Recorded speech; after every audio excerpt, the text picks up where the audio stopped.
जब से चढ़ल बाटे सावन पाड़ा लागे मन भावन, जब से चढ़ल बाटे सावन पाड़ा लागे मन भावन। मैं सनी डीजे अम्बेडकर नगर वाले मन भावन, जब से चढ़ल बाटे सावन पाड़ा लागे मन भावन। सबे बोलत चले कमल हरी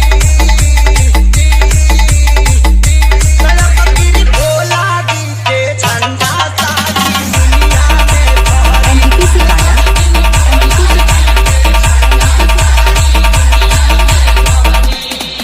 जब से चढ़ल बाटे सावन पाड़ा लागे मन भावन, जब से चढ़ल बाटे सावन पाड़ा लागे मन भावन। सबे बोलत चले कमल हरी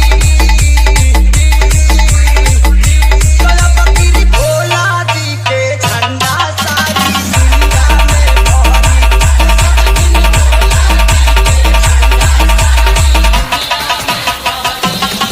मैं सनी डीजे अम्बेडकर नगर वाले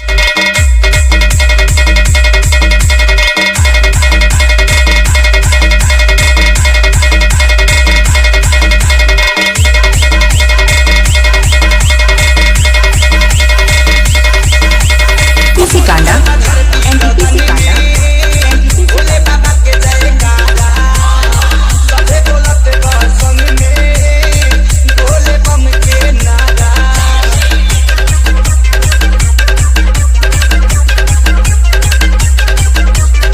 गुजल बा धरती गगन में भोले बाबा के जयकारा सबे बोलत बा संग में भोले बम के नारा।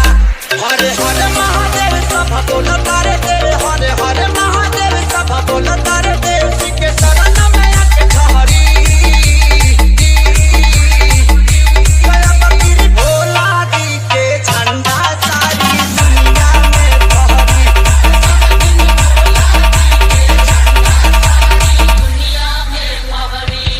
मैं सनी डीजे अम्बेडकर नगर वाले हमारे राज्य में दर में भोला के भगता पहुंची हमारे नाथ हरिद्वार में।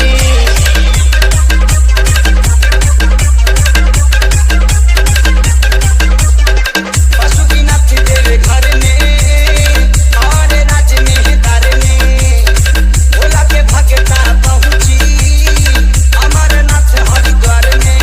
सबे पीढ़ी के बूटी हाली हिम्मत न टूटी, सबे पीढ़ी के बूटी हाली हिम्मत न टूटी। कटी जाई कठिन डगरी दया फकीरी भोला दी के झंडा सारी दुनिया में फहरी।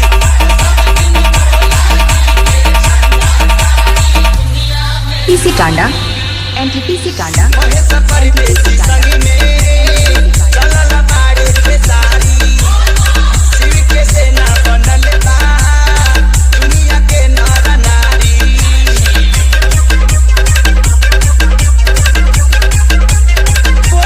महेश परदेसी संग में चलल बाड़े के सारी शिव के सेना बनल बा दुनिया के नर नारी।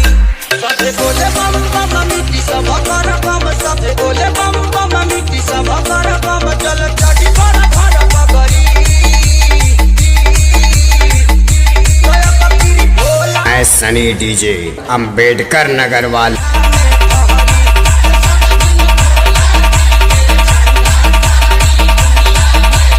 पाड़ा लागे मन भावन, जब से चढ़ल बाटे सावन पाड़ा लागे मन भावन। सबे बोलत चले कमल हरी दया फकीरी भोला दी के झंडा सारी दुनिया में फहरी। मैं सनी डीजे अम्बेडकर नगर वाले पीसी कांडा एनटीपीसी कांडा